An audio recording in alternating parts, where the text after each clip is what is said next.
I'm Sarah, and I'm 32. My phone buzzes in my pocket, but I ignore it as my mother's words echo in my mind. You have nothing to be thankful for this year, so stay away so you don't bring shame to our family. She said it like she was commenting on the weather, standing in her pristine kitchen, not even looking at me while arranging flowers. The same kitchen where I'd helped her prepare countless holiday dinners that I was now banned from attending.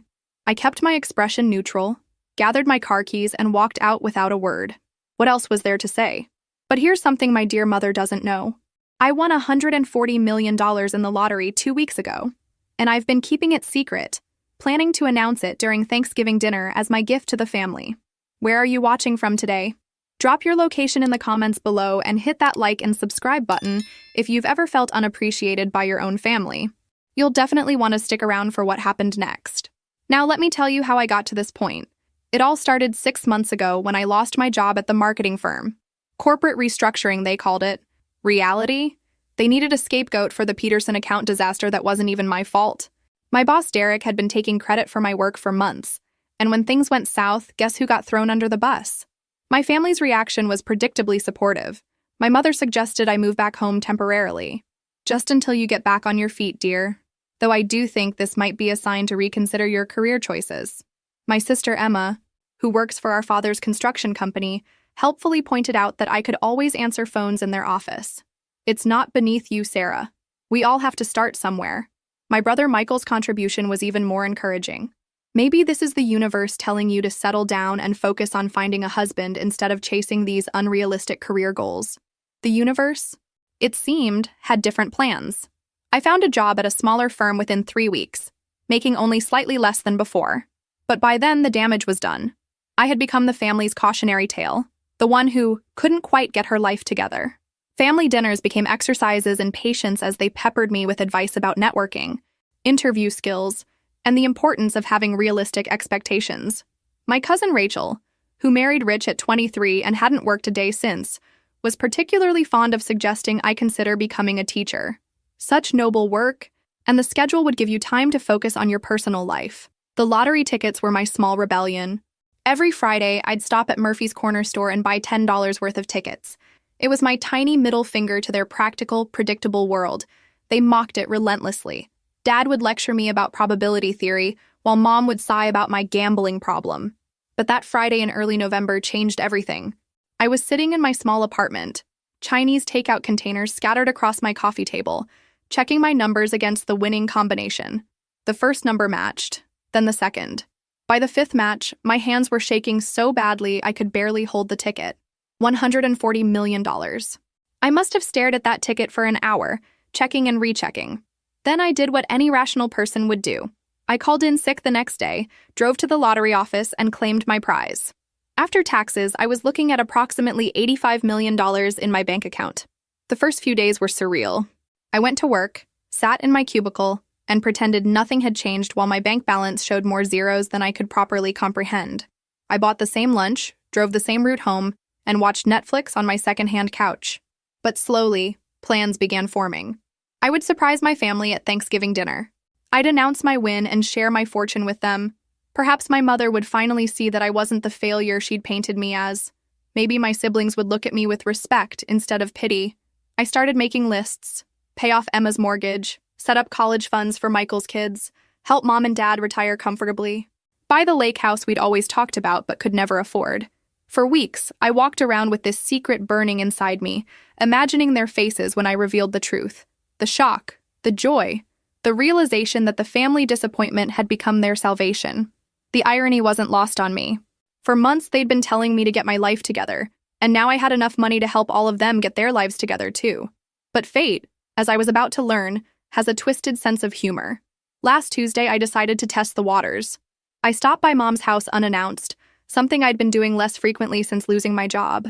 She was in her garden, wearing those ridiculous flamingo print gloves she'd gotten for her birthday. "Sarah, what are you doing here?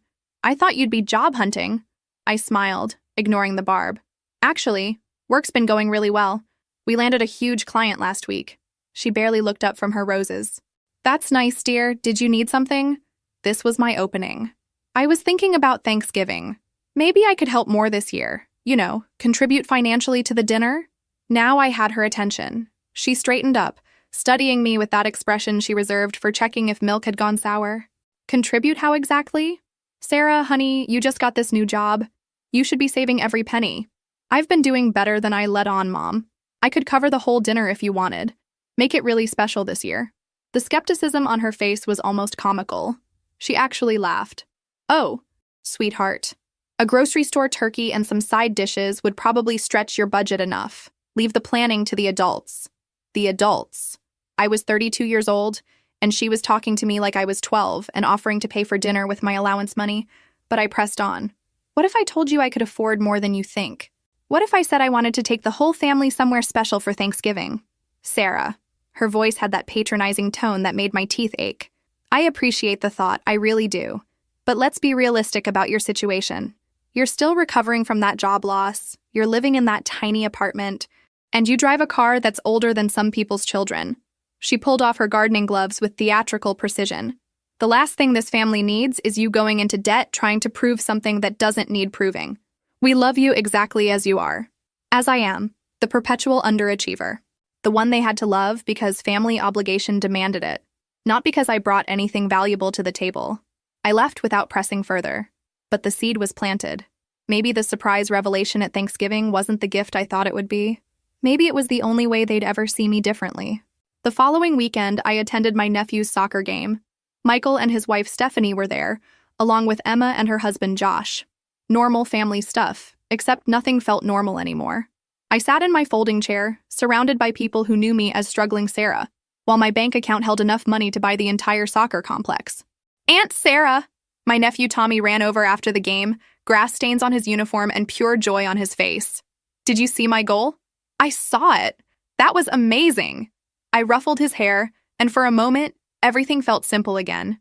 Mom says you might not come to Thanksgiving this year because you're too busy with your new job. He looked concerned. But you have to come. It's tradition. I glanced over at Emma, who was very pointedly not looking in my direction. Interesting. They were already managing expectations, preparing for my absence. The family disappointment couldn't even be counted on to show up for holidays anymore. I'll be there, buddy, I promise. But even as I said it, I could feel the web of their low expectations tightening around me. They'd rather have me not come at all than risk me somehow embarrassing them or failing to meet their standards. That evening, I sat in my tiny apartment, thanks, Mom, and tried to imagine how different that soccer game would have been if they knew the truth. Would Tommy still run to me with the same uncomplicated affection? Would Emma still avoid eye contact? Would Michael still make jokes about my ancient Honda? The money was supposed to be freedom, but it was starting to feel like a test. A way to measure exactly how little my family thought of me when they believed I had nothing to offer. I picked up my phone and scrolled through my contacts. Charlotte, my college roommate and the only person who knew about the lottery win, had been telling me to be careful about my family's reaction. Money changes everything, Sarah. Don't expect it to fix relationships that were already broken. But I wasn't trying to fix anything. I was trying to prove something. The question was whether I was proving it to them or to myself. The next morning, I did something I'd never done before.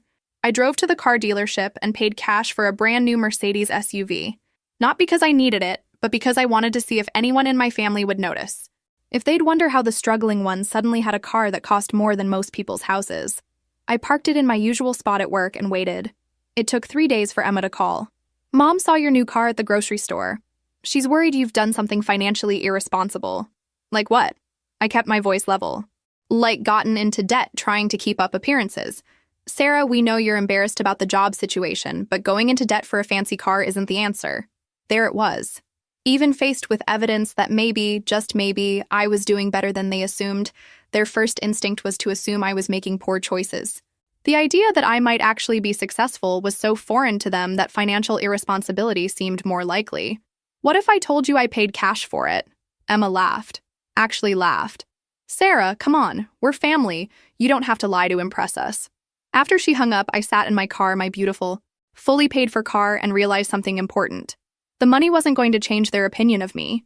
It was going to challenge it.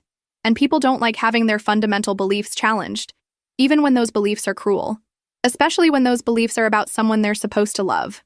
The confrontation happened exactly 1 week before Thanksgiving. I decided to try one more time, to give my mother a chance to see me differently before I played my trump card. I arrived at her house with expensive wine and fresh flowers from the upscale florist downtown. Small signals that maybe their struggling daughter was doing better than they thought. She accepted both with polite gratitude and no curiosity about how I could afford them. We were sitting in her living room when she casually mentioned that they might need to simplify Thanksgiving this year. Money's been tight with your father's reduced hours, and Emma's mortgage payment went up. We're thinking maybe just immediate family, something low-key. This was my opening. Mom, what if I told you money wasn't an issue? What if I said I wanted to host Thanksgiving this year at a nice restaurant, my treat? She set down her coffee cup with the careful precision of someone trying not to say something hurtful. Sweetheart, that's a lovely thought, but we both know you can't afford that. There's no shame in your situation, but let's not pretend it's something it's not. What if I can afford it? What if things have changed recently? Her expression shifted from patronizing to concerned. Sarah, please tell me you haven't done anything foolish. If you're in some kind of trouble, I'm not in trouble, Mom. I'm trying to tell you that I'm doing well. Really well. She studied me with the intensity of someone trying to diagnose a mental health episode. Honey, I drive past your apartment building twice a week. I know what those places cost.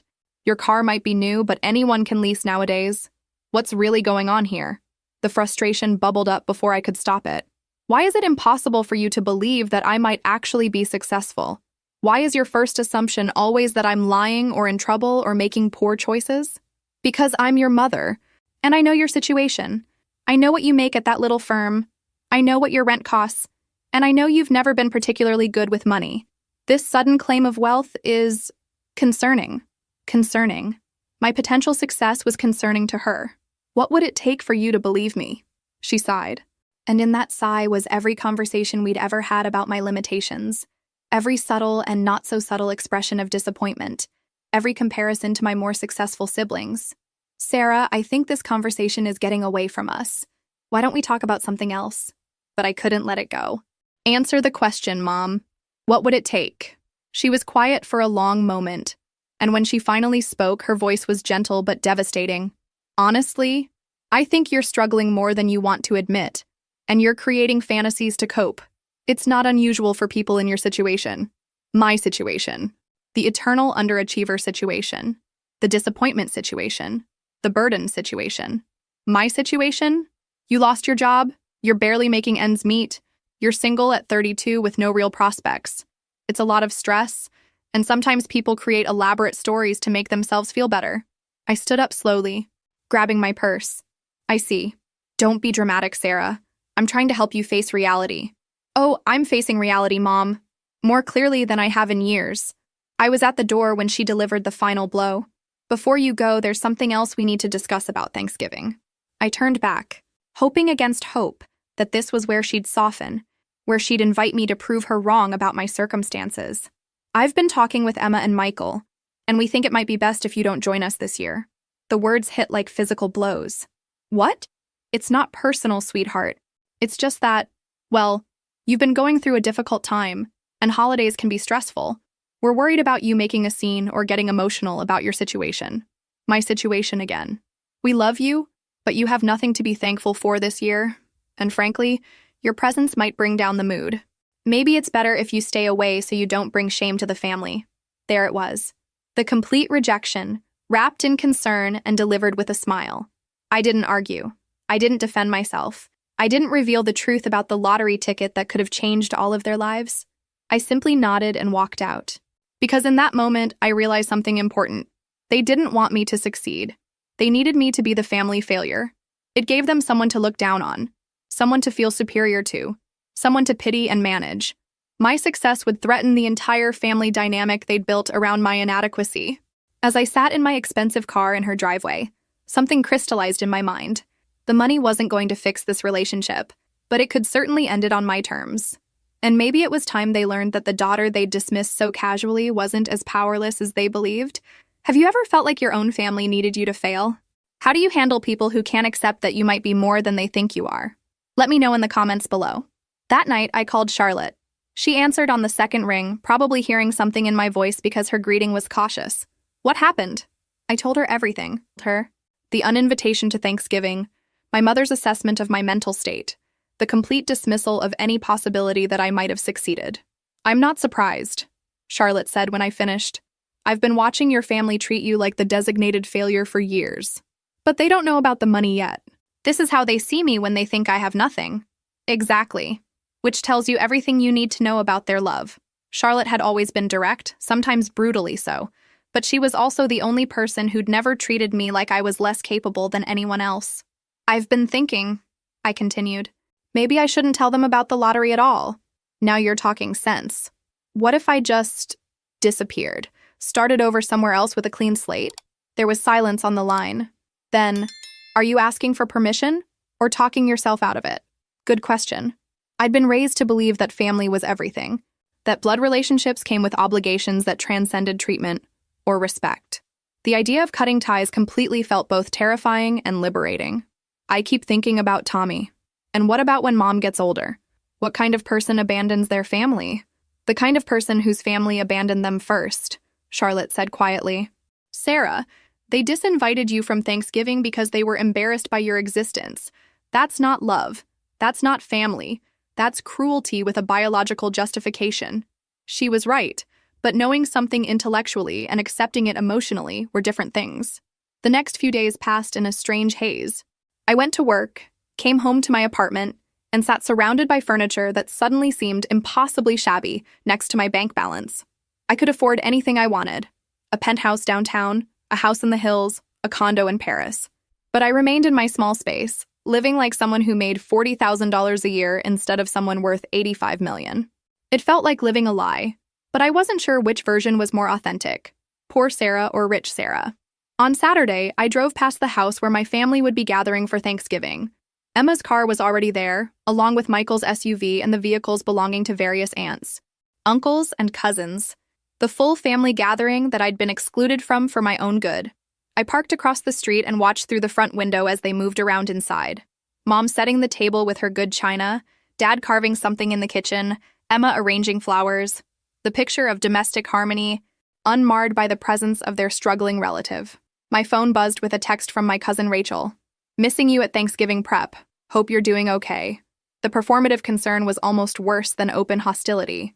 She knew I'd been uninvited, they all knew, but they'd maintain the fiction that this was my choice. My inability to handle family gatherings.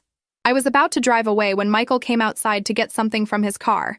He saw me immediately, and for a moment we just stared at each other through our windshields. He walked over, and I rolled down my window. Sarah, what are you doing here? Just driving by. The lie came easily. Heading to the grocery store. He looked uncomfortable, shifting his weight from foot to foot. Listen, about Thanksgiving? Don't worry about it, I understand.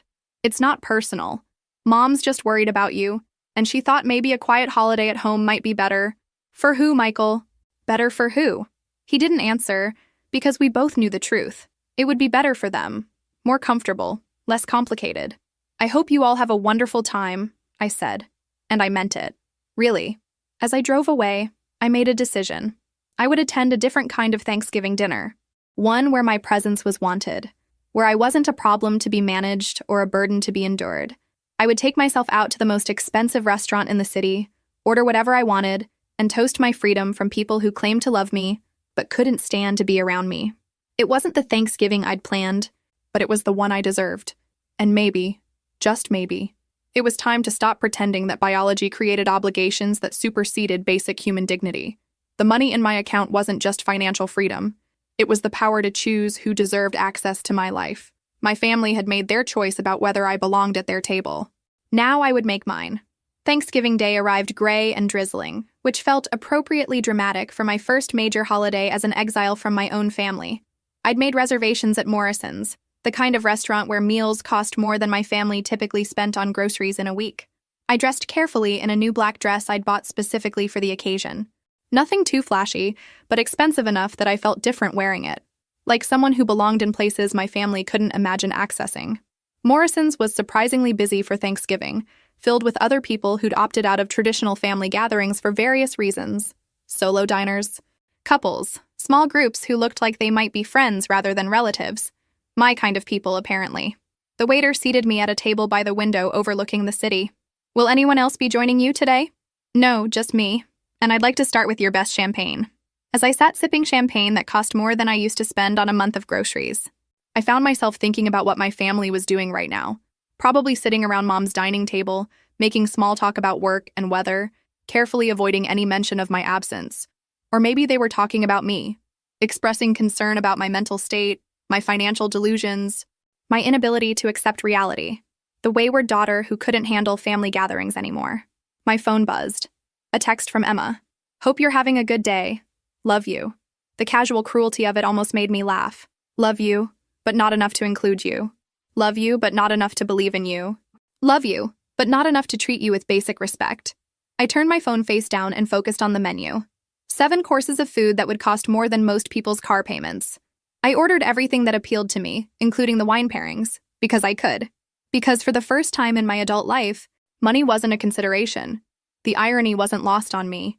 They'd excluded me for being too poor to fit their image of family success, while I sat in luxury they couldn't afford, paid for with money they'd never believe I had. Halfway through dinner, another text arrived, this time from Michael. Mom's worried about you spending Thanksgiving alone. Maybe we could grab coffee next week. Now they were worried.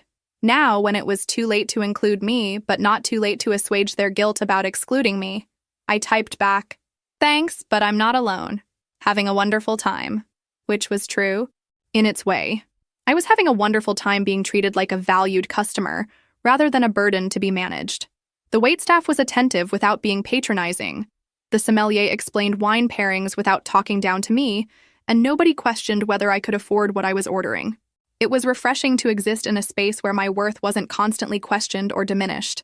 As I was finishing dessert, a chocolate souffle that probably cost more than my mother spent on her entire Thanksgiving dinner, my phone rang. Charlotte. How's your fancy solo Thanksgiving going? Better than expected. The food is incredible, and nobody's told me I'm delusional or concerning. Good for you. Are you ready for phase 2? Phase 2. We'd discussed this. The plan to gradually reveal my changed circumstances, not through dramatic announcements, but through subtle shifts that would force my family to confront their assumptions about me. I think so.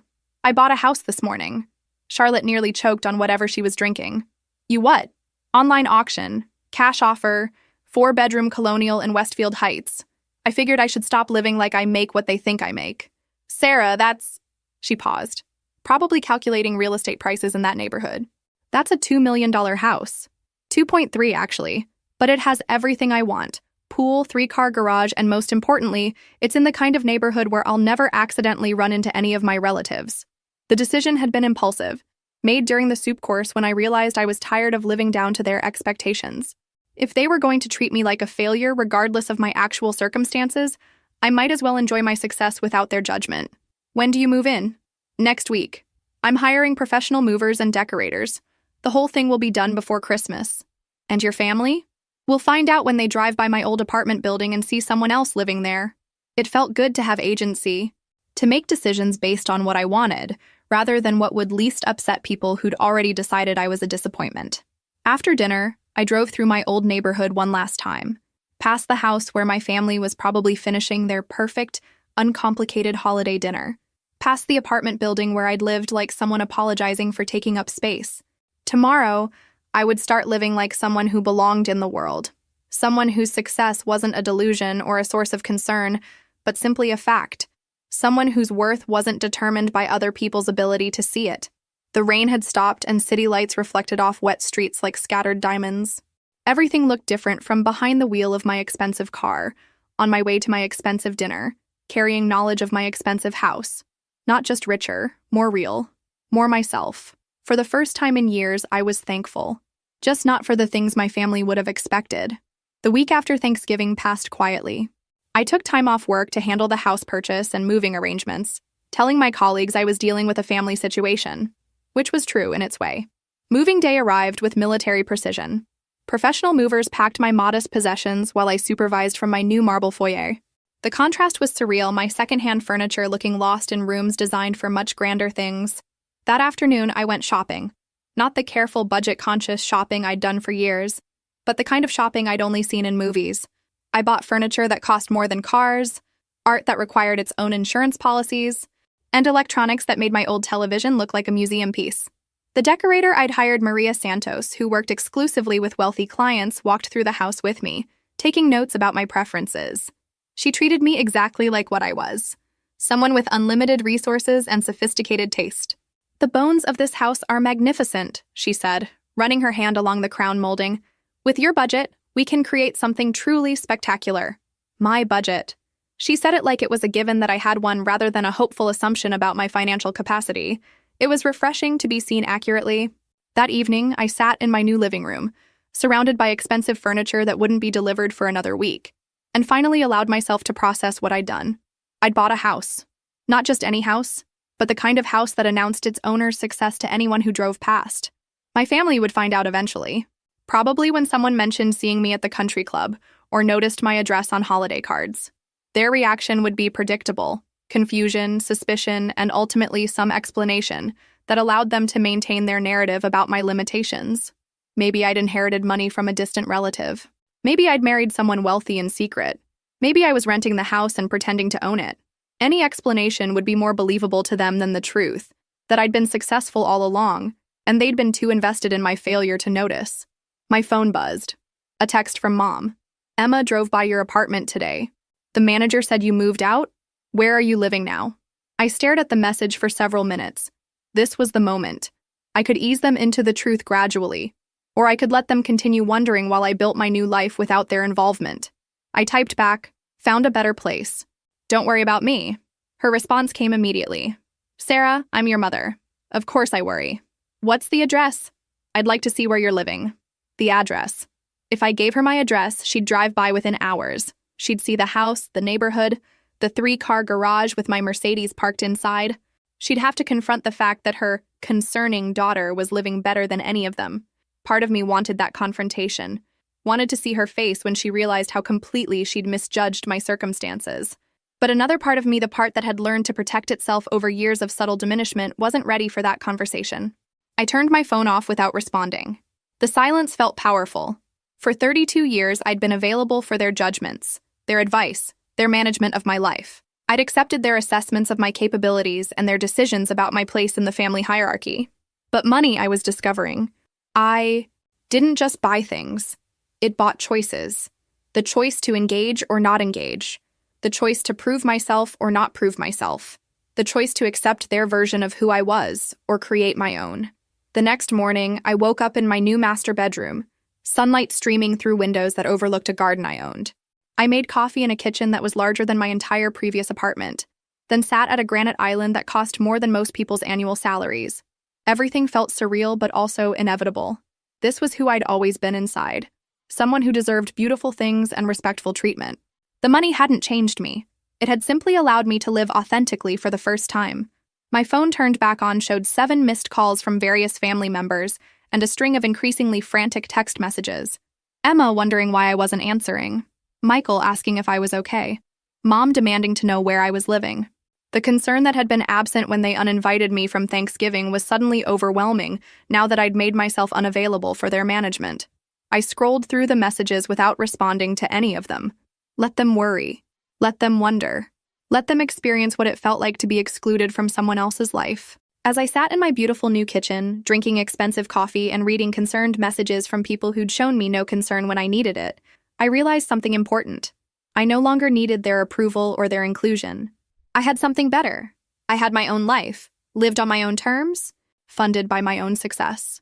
And for the first time in years, that felt like more than enough. The revelation that would shatter their world was still coming, but it would come when I chose, on my terms, in my time. Not as a desperate attempt to prove my worth, but as a simple statement of fact. They had been wrong about me all along. The question wasn't whether they deserved to know the truth. The question was whether I wanted to give them the chance to be wrong about me again. 3 weeks passed in blissful radio silence. I'd established a routine in my new life. Morning coffee on my terrace overlooking the garden. Work at the firm where nobody knew about my windfall. Evenings in rooms that finally matched who I felt I was inside. My colleagues had noticed changes, of course. New clothes that fit better, a confidence in my voice during presentations, a willingness to speak up in meetings. But they attributed it to professional growth, not personal wealth. You seem different lately. Sarah, my boss Jennifer mentioned during our weekly check-in. More assured. If she only knew that I could buy the entire company with what I had left over after decorating expenses. But the family silence couldn't last forever. On a Tuesday evening, as I was arranging fresh flowers in my dining room, the doorbell rang. I looked through the security system's camera display and saw Emma standing on my front porch, looking nervous and slightly awed. She'd found me. I considered not answering. Let her stand there wondering. The same way I'd stood outside their Thanksgiving gathering, excluded and unwanted. But curiosity won. I needed to see how she'd explain my circumstances to herself. I opened the door, leaning casually against the frame. Emma, how did you find me? I hired someone.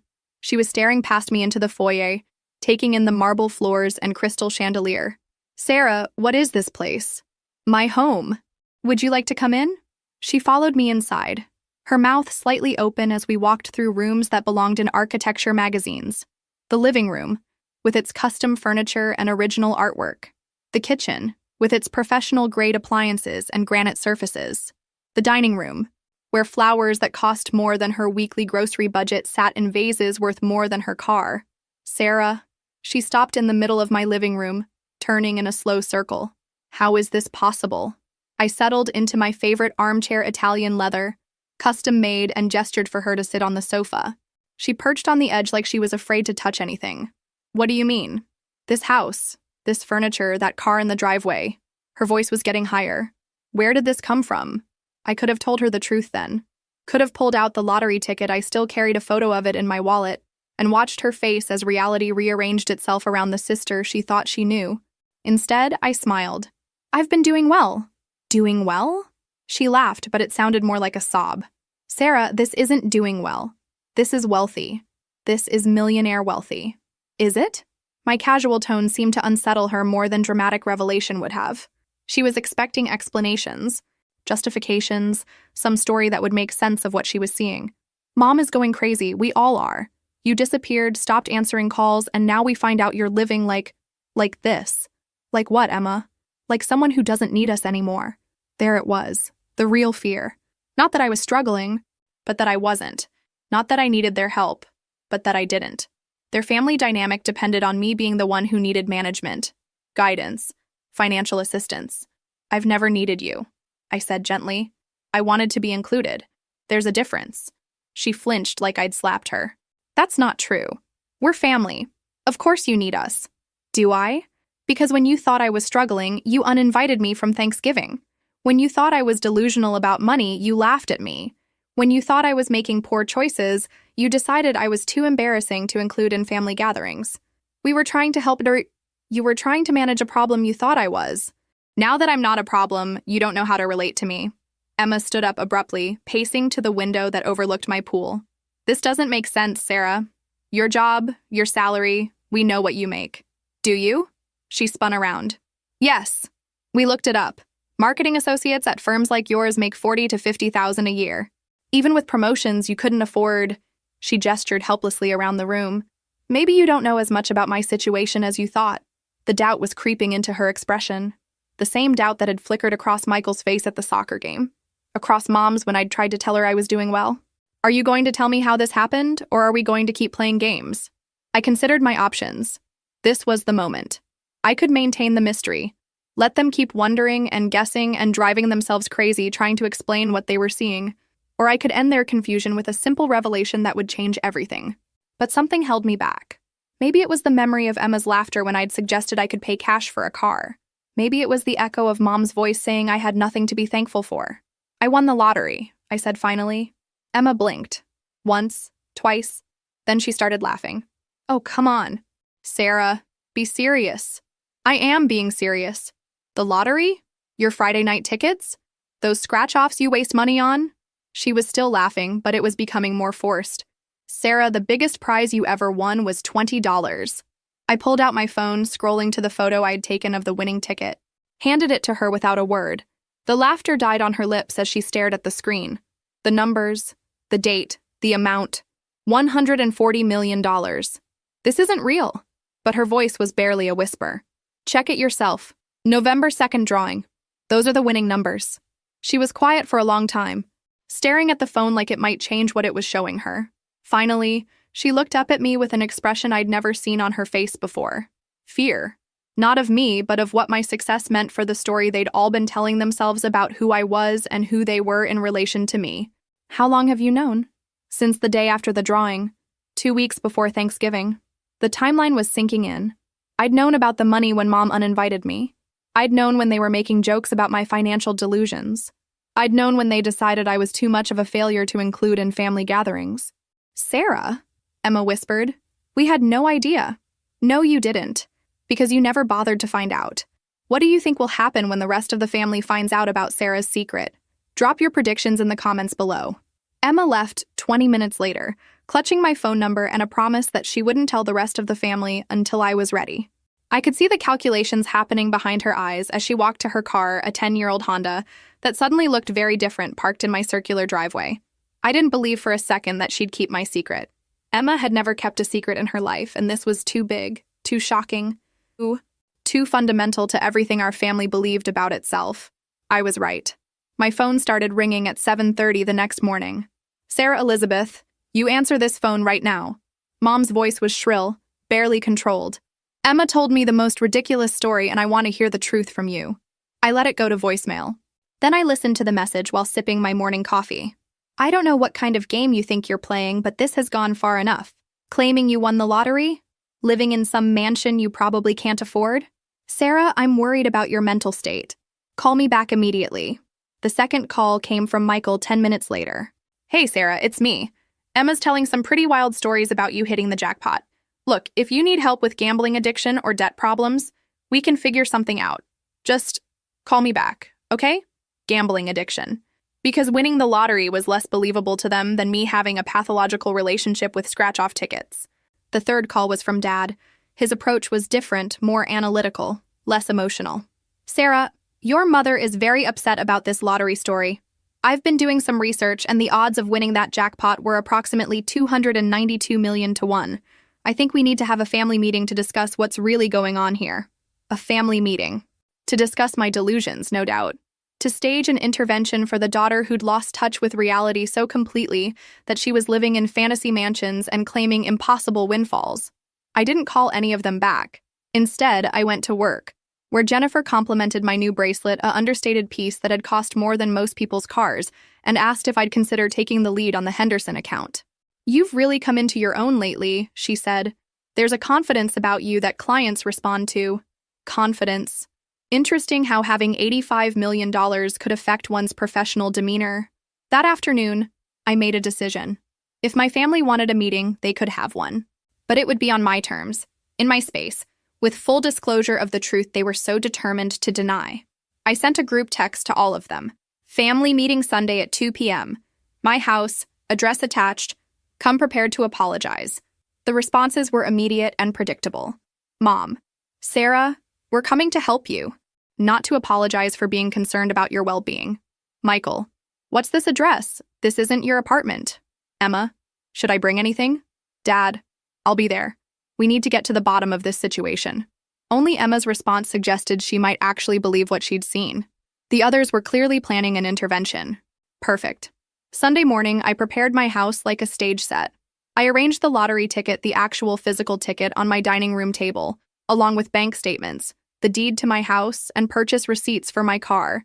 Everything they would need to accept the reality they were so determined to reject.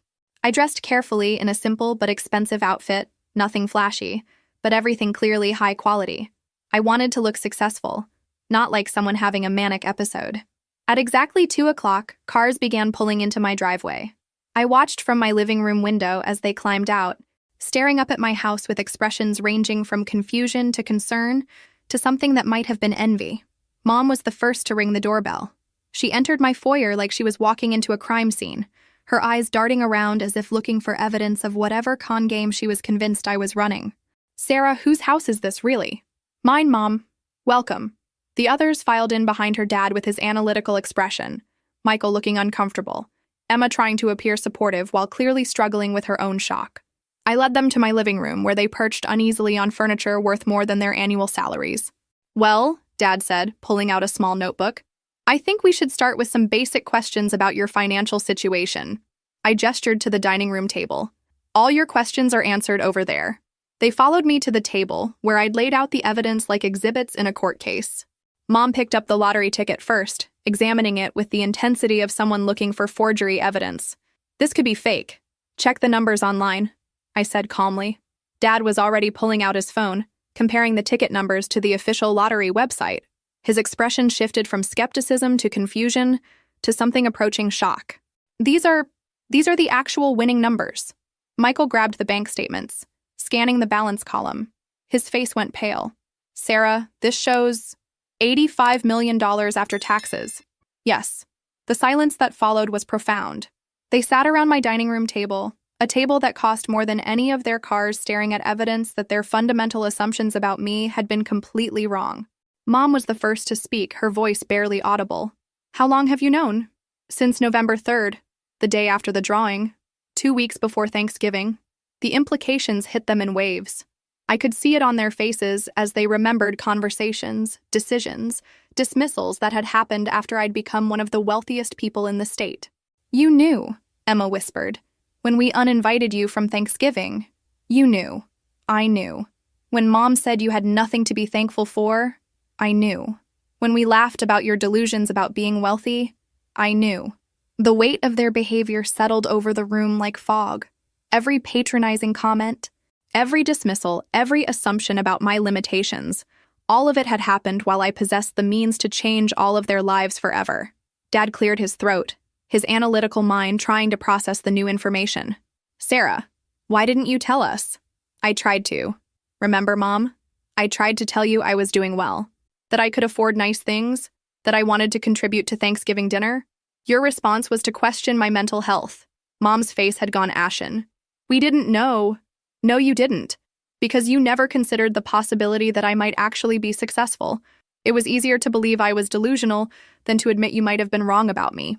The confession hung in the air between us, changing everything and nothing at the same time. Because now came the real test. What would they do with the truth? The silence stretched until it became uncomfortable. 4 people who had spent years managing my limitations now faced the reality that I had no limitations to manage. Mom was the first to recover, her expression shifting from shock to something that looked almost like calculation. Well, this changes things, doesn't it? Does it? Of course it does. Sarah, you're family.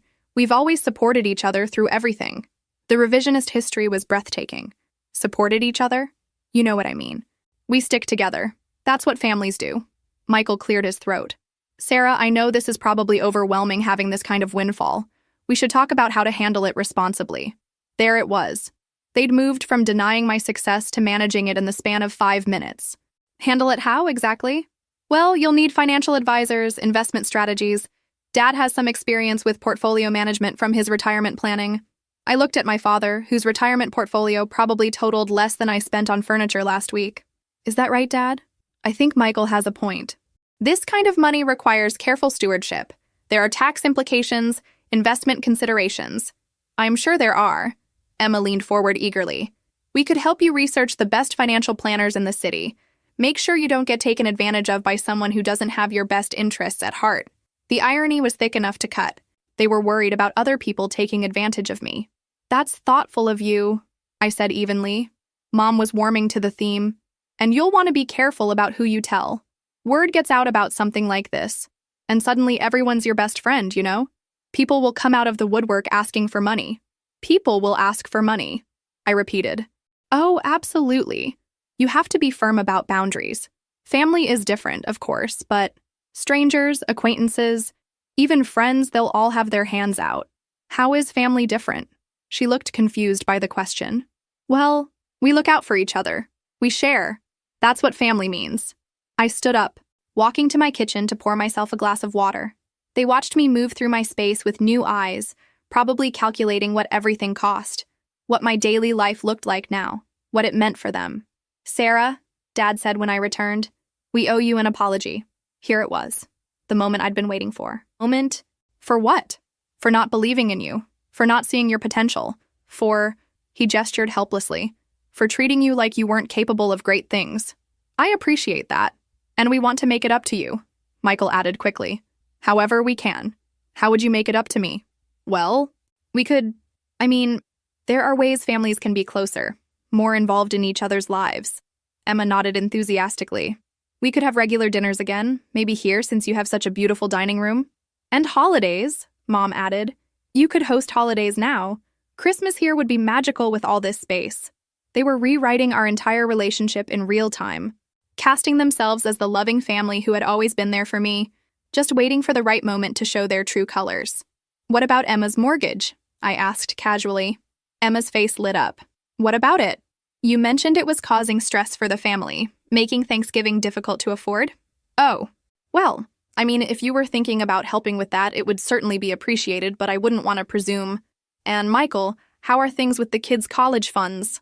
His expression brightened. "Actually, Sarah, since you bring it up, we've been worried about how to afford tuition for both kids. If there were a way to ensure they could go to good schools without crushing debt? And Mom, Dad, retirement planning must be stressful on your current income." Mom leaned forward, her eyes bright with possibility. "It has been challenging, living on your father's reduced hours. But we've always made do." They were all leaning toward me now, like plants turning toward the sun. The family that had found me too embarrassing to include at Thanksgiving was suddenly very interested in inclusion. "It sounds like everyone has financial pressures that my windfall could address." "We're not asking for anything," Dad said quickly. "But if you wanted to help your family, we'd be grateful." "Of course you would." Something in my tone must have alerted them because the eager expressions became slightly more cautious. "Sarah," Mom's voice carried a note of uncertainty. "I'm just trying to understand something. When you thought I had nothing, I was too much of a burden to include in family gatherings. Now that I have everything, suddenly family support and togetherness are important priorities." "It's not like that," Emma protested. "Isn't it? 3 weeks ago you were concerned about my mental health because I claimed to be doing well financially. Today you're making plans for how I should spend my money on the family." "We're not making plans. You absolutely are making plans. College funds, mortgage payments, retirement support. You've gone from managing my poverty to managing my wealth in one afternoon." The silence returned, heavier this time. "Sarah," Mom said carefully, "I understand you're hurt about Thanksgiving." "I'm not hurt about Thanksgiving, Mom. I'm educated by it." "What do you mean?" "I mean I learned something valuable about who you all are when you think I have nothing to offer. And I'm learning something equally valuable about who you are when you think I have everything to give." Michael shifted uncomfortably. "We've always cared about you, Sarah. Money doesn't change that." "You're right. Money doesn't change anything. It just reveals what was already there. And what had been revealed wasn't pretty." But we weren't done yet. The real test was still coming. They left that afternoon with promises to talk soon and suggestions for family planning sessions to discuss how to handle this blessing responsibly. The transformation from concerned intervention to eager financial planning committee had been seamless. Over the next week, my phone became a constant source of entertainment. Text messages arrived daily, each more transparent than the last. From Mom. "Saw a great article about charitable giving strategies for lottery winners. Would love to discuss some worthy causes that are close to our family's heart." From Michael. "Been thinking about what you said. Maybe we should look into setting up family trusts. For tax purposes, of course." From Emma. "Found the perfect financial planner. She specializes in sudden wealth syndrome. Very discreet."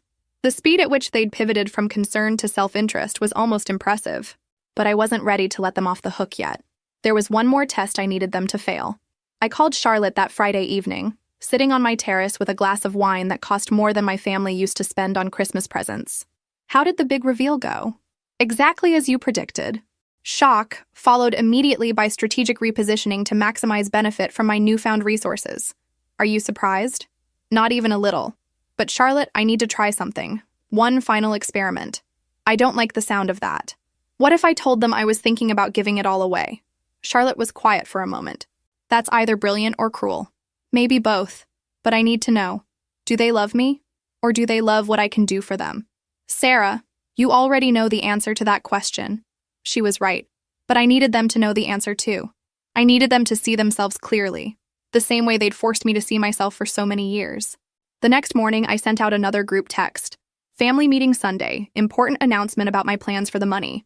This time, they all responded within minutes, confirming attendance with an eagerness that would have been flattering if it weren't so transparent. Sunday afternoon, they assembled in my living room again, but the dynamic was completely different. They were relaxed now, comfortable in my space, already acting like stakeholders in my decision-making process. Mom had even brought a notebook. "So," Dad said, settling into my expensive sofa like he belonged there, "what did you want to discuss?" "I've been doing some thinking about the money, about what to do with it." "That's smart," Emma said approvingly, taking time to make good decisions. "And I've realized something important. This money, it's not really mine. They all leaned forward, suddenly very attentive. I mean, I didn't earn it. It was just luck, random chance. And I keep thinking about all the people who could use this money more than I can. People like who? Michael asked carefully. Charities, foundations, people who are actually struggling, not just someone who bought a lucky ticket at Murphy's Corner store. The silence was profound. I watched their faces as they processed what I was suggesting. The charitable giving advice was fine when it involved small percentages. Giving away everything was apparently a different conversation. Sarah, Mom said slowly, that's very generous of you to think about others. But you have to be practical too. Practical how? Well, you need to take care of yourself first. Make sure you're secure. And then there's family to consider. Family? We've all been struggling in different ways. If you have the ability to help the people who love you most, the people who love me most, she nodded earnestly. Your father and I have worked so hard our entire lives. We deserve to retire comfortably. Emma and Michael have children to think about. Their futures, their education. And what about the children who don't have aunts who won the lottery? Of course, those children matter too, but charity begins at home. Sweetie, Michael jumped in. Sarah, think about it logically. You give this money to strangers, and you'll never know if it's actually helping anyone. But if you help us, you can see the direct impact. You know the money is going to good people who will use it responsibly. Good people. People who love you, Emma added quickly. People who will always be grateful for what you've done. And if I give it all away to charity instead? The temperature in the room seemed to drop 10 degrees. That would be, Dad paused, searching for diplomatic phrasing, financially irresponsible. You'd be leaving yourself vulnerable, and your family too. My family would be vulnerable? Sarah, honey, Mom's voice took on the patient tone she used when explaining things to slow children. We've all been making plans based on your situation. Emma's been looking at houses in better school districts. Michael's been researching private schools for the kids. You've been making plans. Family plans, she corrected. Plans that include everyone being more comfortable and secure. What if I don't want to make those plans? The mask slipped just a fraction. Not enough for most people to notice, but enough for someone who'd been watching for them her entire life. Sarah. Michael's voice carried a warning note. Don't make any hasty decisions you'll regret later. Like giving money to charity instead of family. Like throwing away an opportunity to really help the people who matter most. There it was. The naked self-interest they'd spent weeks disguising as family love and concern. And if I'm not convinced that you're the people who matter most? Mom's expression hardened. What's that supposed to mean?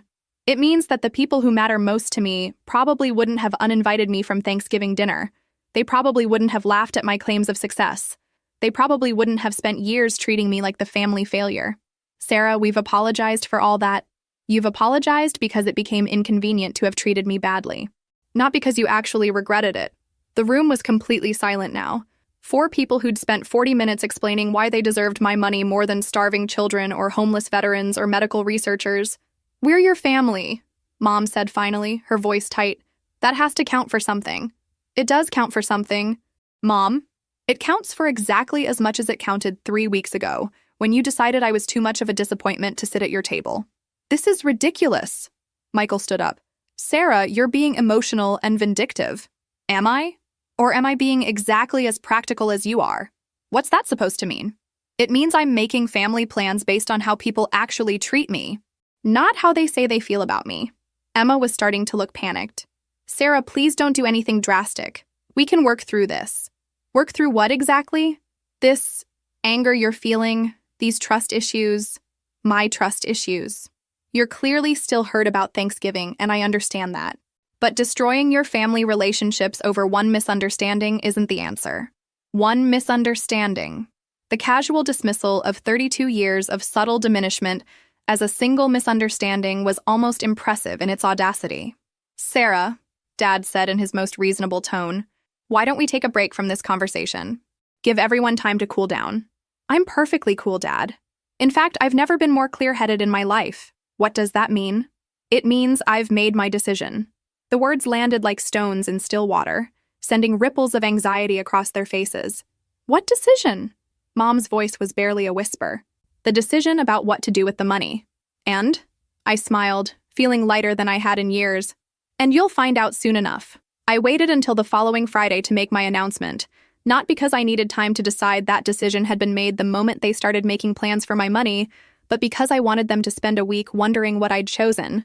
The suspense was clearly eating at them. Daily phone calls, carefully casual text messages, increasingly desperate attempts to gauge my intentions. Mom even dropped by my office unannounced, claiming she was in the neighborhood, despite the fact that my office was 20 minutes from anywhere she normally went. "I just wanted to make sure you were okay after Sunday," she said, settling into the chair across from my desk like we were old friends catching up. "You seemed upset." "Did I?" "A little emotional, which is understandable given the stress you must be under with this kind of life change." "What kind of stress?" "Well, sudden wealth can be overwhelming. There are so many decisions to make, so many people offering advice. It's important to have people you trust helping you through it. People like her, presumably."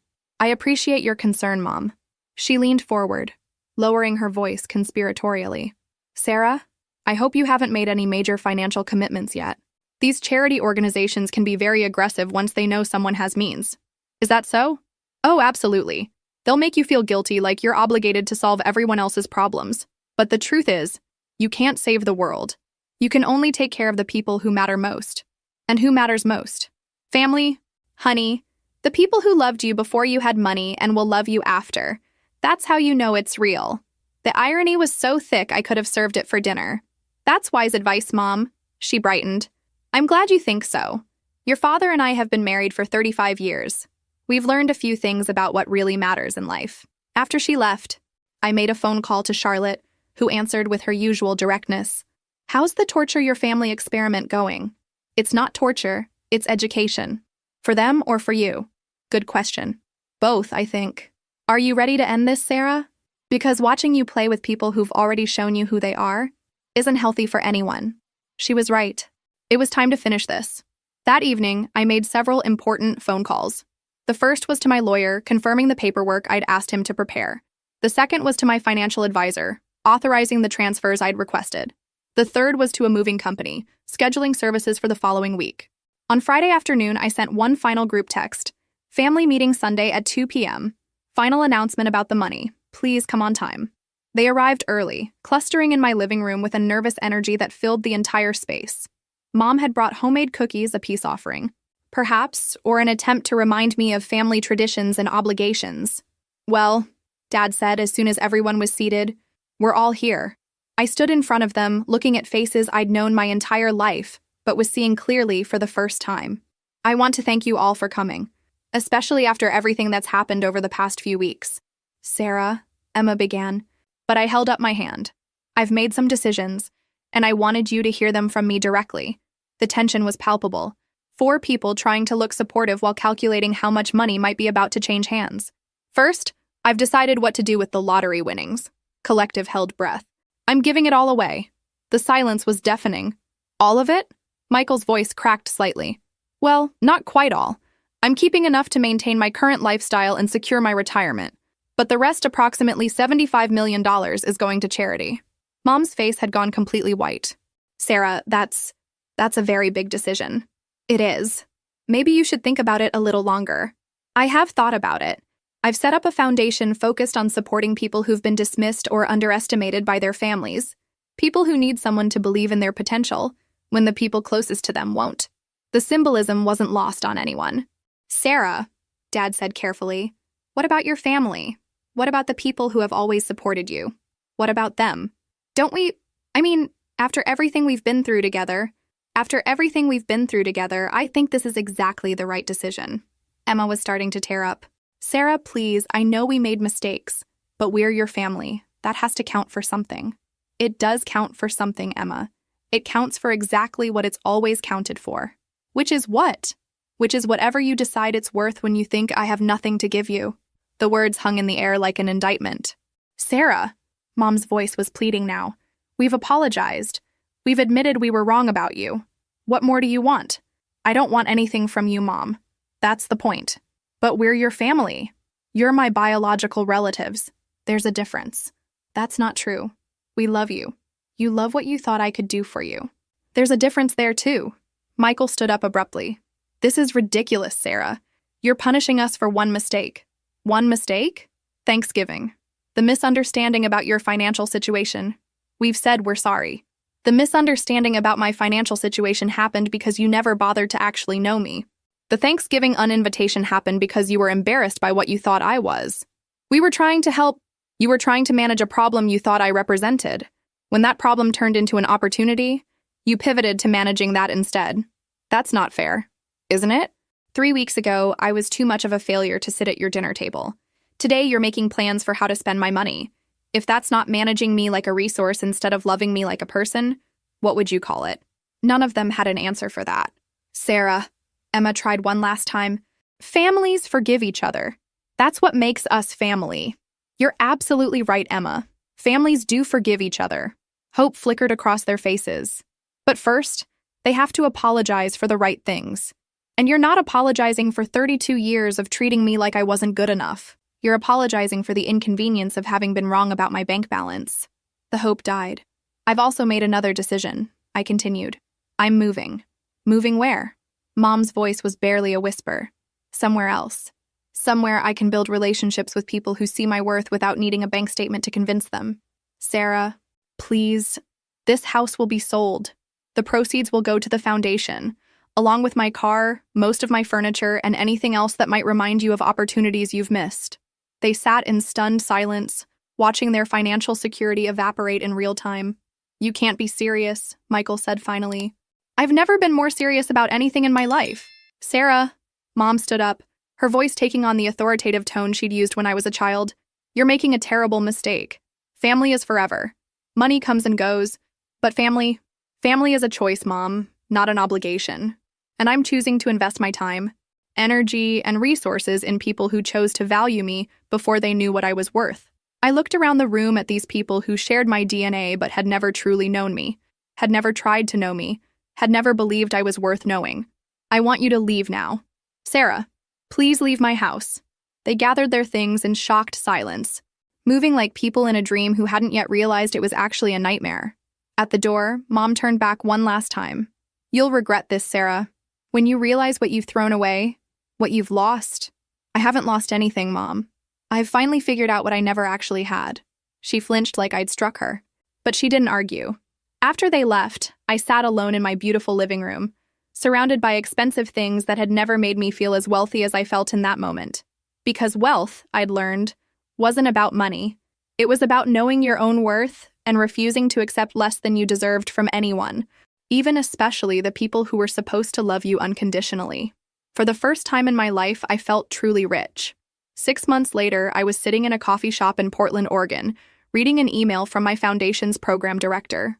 We'd just approved funding for a scholarship program supporting young adults who'd been estranged from their families, kids aging out of foster care, LGBTQ youth rejected by religious parents, children of addicts who'd chosen recovery over enabling. The Harrison Foundation for Second Chances had funded 12 scholarships in its first quarter. 12 young people who would go to college despite having no family support, no safety net, no one to believe in their potential. It felt like the best money I'd ever spent. My phone buzzed with a text message, interrupting my reading. Charlotte, who'd moved to Portland with me after deciding she was tired of Boston winters. Lunch at 1? I have news. I smiled, gathering my laptop and papers. Real news from Charlotte was usually worth hearing. We met at our usual spot, a small bistro near the nonprofit office where I volunteered 3 days a week. Charlotte was already seated, practically vibrating with excitement. Okay, spill, I said, settling into the chair across from her. I ran into Kevin Thompson at the grocery store yesterday. Kevin Thompson. The name took me a moment to place. Then I remembered Michael's college roommate, someone I'd had a crush on for approximately 10 minutes when I was 19. And he's divorced, moved back to Boston last month, and asked about you. Asked what about me? Where you were living, what you were doing, whether you were happy. I raised an eyebrow. Why would Kevin Thompson care whether I'm happy? Because apparently he's had a thing for you since college, but you were always so focused on what your family thought about everything that he figured you weren't interested in dating outside their approved circle. That's ridiculous. Is it? Sarah, you spent years trying to be the daughter your parents wanted instead of the person you actually were. Kevin saw that. He said he always admired how hard you tried to make them proud, but he could tell it was costing you pieces of yourself. The observation was uncomfortably accurate. What did you tell him? I told him you'd figured out who you were without their input, and that you were happier than I'd ever seen you. And? And he asked if it would be okay to get your number. I considered this. Dating hadn't been on my radar since the move. I'd been too busy figuring out how to live authentically, how to build friendships based on mutual respect rather than family obligation, how to use my resources to actually help people instead of just managing relationships. But maybe it was time to explore what it felt like to be valued by someone who had no agenda beyond enjoying my company. Give him my number. Charlotte grinned. Already did. Of course you did. My phone rang as if on cue. An unknown Boston number. That might be him, Charlotte said innocently. I answered, and Kevin's voice was exactly as I remembered it, warm, slightly nervous, genuinely pleased to hear from me. Sarah, it's Kevin Thompson. I hope it's okay that Charlotte gave me your number. It's fine. She said you'd move back to Boston. Yeah. Divorce finalized, new job, fresh start, the whole middle-aged cliche. He laughed, and the sound was unexpectedly comfortable. Charlotte said you'd move to Portland. I did. I needed some distance from Boston for a while. I can understand that. Listen, I know this might sound strange, but I was wondering if you'd be interested in having dinner sometime. I could fly out there, or if you're ever back in Boston, you'd fly to Portland for dinner? Sarah, I've been thinking about asking you out for approximately 15 years. A plane ticket seems like a small investment at this point. I laughed, surprised by how easy it felt to talk to him. No calculations about what he wanted from me. No careful management of his expectations. Just two adults having a conversation about the possibility of getting to know each other better. Tell me something, Kevin. What made you want to ask me out now? Honestly, Charlotte told me you'd stopped trying to be who other people wanted you to be and started being who you actually are. That's the person I was always interested in getting to know. It was a good answer. Maybe even a perfect answer. When can you get to Portland? How's next Friday? 3 days later, I was getting ready for what felt like my first real date in years. Not a date with someone my family approved of, not a date designed to check boxes on someone else's list of appropriate partners, but a date with someone who was interested in me as I actually existed. I chose a simple dress, expensive, but not obviously so, and met Kevin at a restaurant downtown. He looked older, more settled, but his smile was exactly the same as I remembered. You look, he paused, searching for words. You look like yourself, if that makes sense. It made perfect sense. Over dinner, we talked about everything except my family, my work with the foundation, his new job in sustainable architecture, our shared love of hiking, books we'd read, places we wanted to travel. Normal conversation between two people who enjoyed each other's company. Can I ask you something? Kevin said over dessert. Sure. Charlotte mentioned you'd had some kind of falling out with your family. I don't need details, but I want you to know I never understood how they treated you. What do you mean? Even in college. When Michael would complain about his dramatic sister, or your parents would make comments about your choices, I always thought they were missing something important about who you were. Which was what? That you were the most genuine person in that entire family. The only one who seemed to care more about being a good person than about looking successful. I stared at him across the table. This man who'd seen something in me that my own family had missed for 3 decades. Kevin? Yeah? I'm really glad Charlotte ran into you at the grocery store. He smiled, reaching across the table to take my hand. So am I. 6 months after that first date, Kevin proposed during a weekend trip to the Oregon coast. Not because I had money, he'd been genuinely shocked when I told him about the lottery, but because he said I was the person he wanted to build a life with. Even if you were broke? I'd asked, half joking. Especially if you were broke, he'd replied. Money's just money, Sarah. You're irreplaceable. We were married in a small ceremony surrounded by friends we'd chosen rather than relatives we'd inherited. Charlotte was my maid of honor. My foundation's program director officiated. The kids from our first scholarship class sent a group video message that made me cry happy tears. My family wasn't there. Not because I was still angry, but because anger had transformed into something more peaceful. Indifference. They'd shown me who they were when they thought I had nothing. I'd believed them. But this story isn't really about them. It's about learning that your worth isn't determined by other people's ability to see it. It's about choosing to invest your time, energy, and love in people who value you for who you are, not what you can do for them. It's about understanding that sometimes the greatest gift you can give yourself is the courage to walk away from people who diminish you, especially when those people share your last name. The lottery ticket changed my bank balance, but learning to value myself changed my life. If this story resonated with you, make sure to like and subscribe for more stories about finding your worth and building the life you actually want. Remember, You don't need to win the lottery to realize you deserve better than people who only see your value when it benefits them. And if you've ever had to choose between family approval and self-respect, know that you're not alone. Sometimes the family we choose is more loving than the family we're given. Thank you for listening to my story. I hope it helps you write your own.